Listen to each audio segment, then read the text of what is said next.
Recently, Nicole Kidman has made a lot of buzz thanks to her incredible performance in the series Big Little Lies. But what I want to focus on is her life with Keith Urban. She is just as invested and devoted as Celeste Wright, the character she plays in the series. Did you know that her bedroom skills are so crazy to the point that Keith calls her a maniac in the bed? Stay with me till the end, cause I'm about to reveal it all.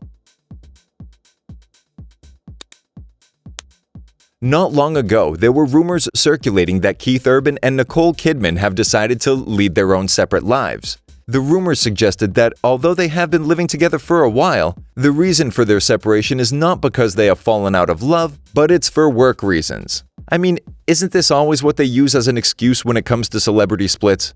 Also, they always say that spending all this time together doing everything with your partner is just not healthy. However, all of this only remained as a gossip. Just last June, the couple celebrated their 13 years of marriage and both made it clear that they are more in love than ever by writing some congratulatory messages thanking one another for all that time and all the experiences they shared throughout these years. But what did the 51-year-old country singer do that made our beautiful Australian finally feel complete next to a man?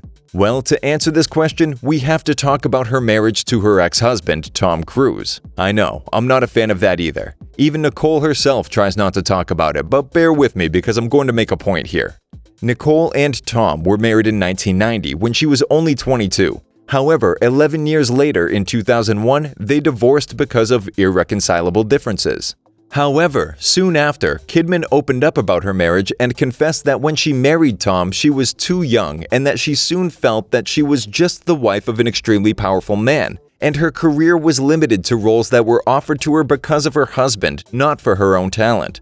During an interview with People magazine, Kidman admitted that her life next to Tom was perfect and that it took her a long time to recover from the breakup, but she accepted that the marriage had simply reached its end.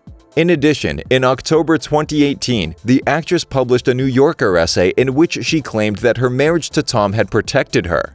Being married to an extremely powerful man had kept her from being sexually harassed. So apparently Tom is not people's saviors only in the movies, but also in real life. However, that protection did not prevent the divorce from happening. After that, Kidman remained single for 5 years. I can't even start to think about how hard it might have been for her to start living a more independent life after such a long time. In 2005, she met the country music singer Keith Urban, and a few months later they decided to start dating. And, to everyone's surprise, just a month after that, they both decided to take things to the next step and get married. They got right to the point. According to them, they were both two lonely people who had had too much of their own company, so luckily they met at the right time, and that is how their relationship lasted this long. Learning from the best people.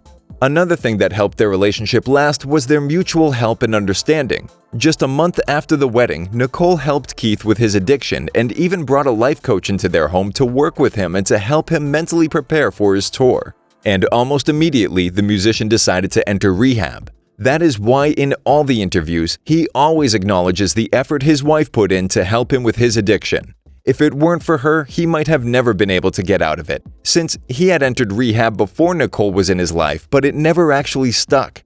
She helped him manage to stay sober. And now finally, the last and the most important reason of all for their everlasting love, their two beautiful daughters, Sunday Rose and Faith Margaret Kidman Urban. Their first daughter was born in July 2008, and the second one, who was carried by a surrogate, was born in December 2010. The kids are the main motivation that keeps them going and working on their differences. Oh, I almost forgot. Nicole Kidman's bedroom skills inspired Keith to write the song Gemini, in which he sings she's a maniac in the bed. Does this mean that what Big Little Lies portrayed from her was to some extent correct? Do you guys think the reason for Urban's success is Nicole Kidman? Do you think she's really that good in bed? Let's talk about it in the comments, and remember to become a part of our Curiosips family by subscribing to our channel.